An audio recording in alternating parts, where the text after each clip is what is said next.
What's up, guys? Ben Solve back with another video. How you guys doing today? I just took a really big fucking live resin hit. I'm gonna be doing something a little different today. I'm gonna do a little story time episode. I have quite a few tales about me entering into the cannabis industry, which I will eventually share. The moment in 2010 when I read in a High Time magazine Colorado was considering legalizing cannabis, that's what started it all for me. But there was one particular experience that told me I was on the right path. Let's roll up a blunt and then talk about it. As you can see, I've already rolled my blunt. I'm kind of fast with mine. I'll get started. 2016, I went back to school with the intentions of moving to Colorado after I graduated. Wait a minute. I said let's roll up a blunt and smoke, right? Not bad.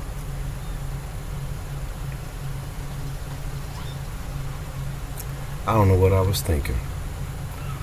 So in 2016, I went back to school with the intentions of moving to Colorado after I graduated to enter into the cannabis industry.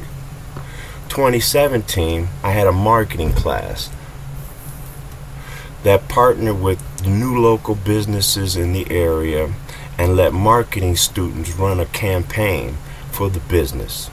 My group chose a primary health care clinic. Now, secretly, I made this choice for the group. In my mind, with the doctor, I'm learning about patient experience, which was right up my alley since I wanted to enter into the cannabis industry, which has medical patients. This was a semester-long project, and at the end of the semester, we would use Google Analytics to track the online marketing campaign that the students created for the business. It was going to be a huge presentation with the owners present. The groups were all dressed up in front of the entire School of Business community. Our group created an online interactive website that was used for telehealth services. A 30-second commercial with the local TV stations, business cards, flyers, you name it, we did it. At the end of the campaign, the group I was in created an overwhelmingly successful marketing campaign for this primary healthcare clinic. The growth of patients within a 3-month span was nearly 250%. This was the all-time record amongst marketing classes. Marketing class had been running for several years, partnering with businesses, and no other group had achieved such growth for a business. Little did we know, it was us, but it wasn't us. The group was so successful, I was offered a position with the company, which was right up my alley. It was my end goal. The health clinic was an accredited PCMH healthcare clinic, and this type of healthcare is a very proactive model. I started out at the doctor's office doing basic paperwork, prior authorizations for medications, and then I took on the role of health and medical services manager.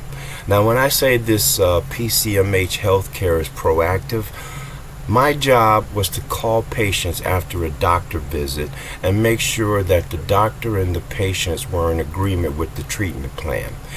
If the patient had what was called a disease track, such as like diabetes, I would spend a little bit more time on the phone with them, asking them questions about their day, what they ate, had they been exercising, are they taking their insulin like they're supposed to. All of this information then was added to the electronic health record, so when the doctor and the patient met at the next appointment, the doctor could review the information collected and make an informed decision based upon the updated data.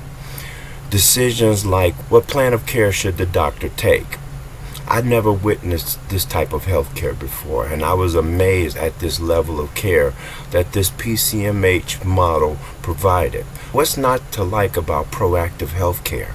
Who does that? I gotta put the blunt out because I'm like, I gotta look at the ashtray, keep the blunt rolled, keep it lit while I'm talking. So yeah, let me put the blunt out. You smoke and I talk. How about that?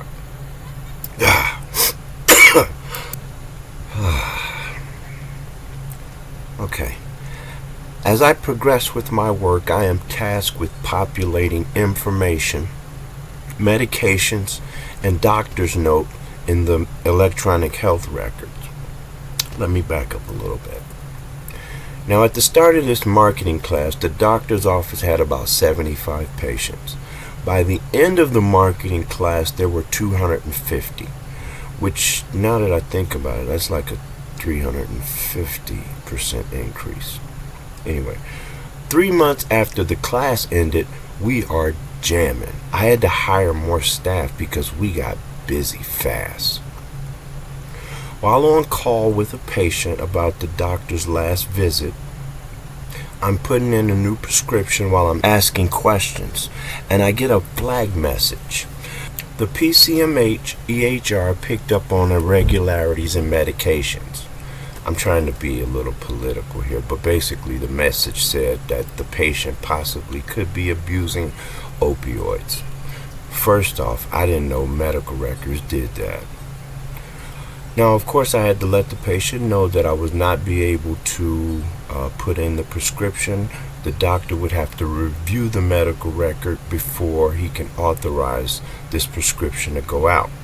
The patient was not happy, needless to say. Actually flipped on me. Went from being a nice conversation to all hell breaking loose in a matter of minutes. The patient then begins to tell me that the doctor isn't as wholesome as I would like to believe, and that he's basically running a pill mill. I've never heard that pill mill in my life. I dismissed it as angry banter, but I did hear the patient. A month and a half goes by after this phone call, and I am starting to notice a pattern. A lot of the patients would get the same pop-up message concerning medication irregularities. And all I kept thinking about was the conversation I had with the patient. So I called them, and now I want them to elaborate on what they told me.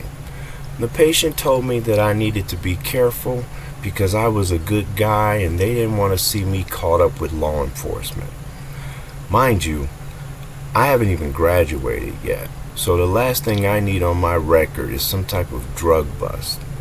I was told the patient knows several of our patients, and one of the patients has the doctor listed in their phone as Dr. Feelgood.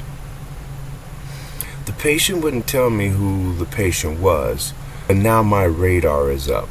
The more information and medications I'm adding into patients' disease tracks, the more red flags I would get, and I can no longer ignore this. I have a tattoo on my left hand. It says problem, real solution. It reminds me that I am either part of the problem or part of the solution. And this is something that I can't forget because it's on the top of my hand. I'm going to look at it every single day. I go to the doctor with this information and let him know my findings and about the patient who calls him Dr. Feelgood, and that if he's running a pill mill, I was going to quit. He told me not to worry. He's the doctor. He knows what he's doing. 2 months later, the unthinkable happens. We lost a former patient to OD. They were found with a needle in their arm, and now I'm officially part of the problem.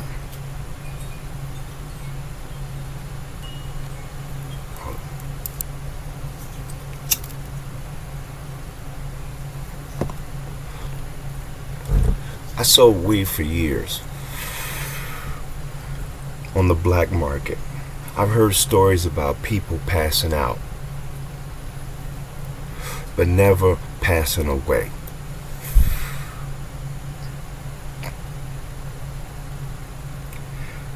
The only reason why I stayed at this point is because I convinced myself that the patient that passed hadn't been to the doctor in like 2 months.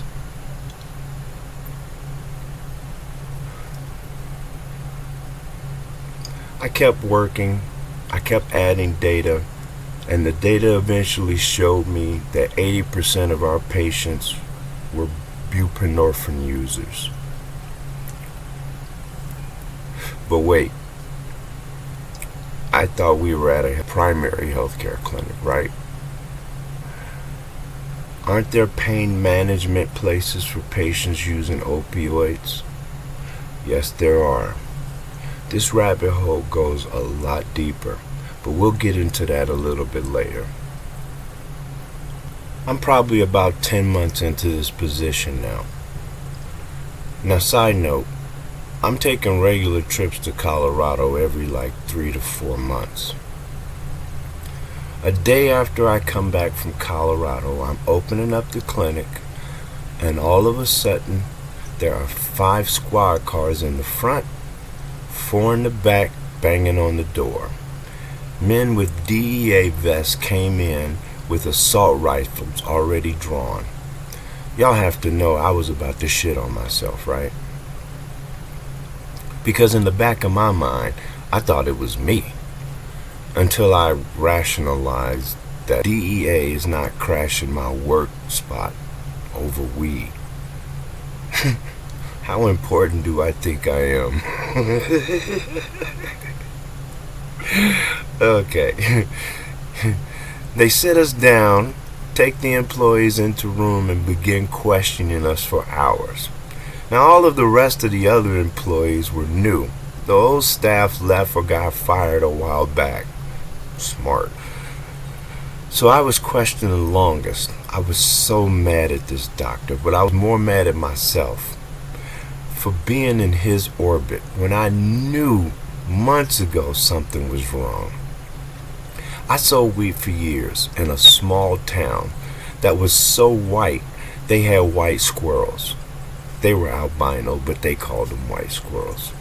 Rumor has it 10 years prior to me moving to that town, there was a sign on the city sign that said, right under the city sign, it said, "Don't let the sun in your black ass."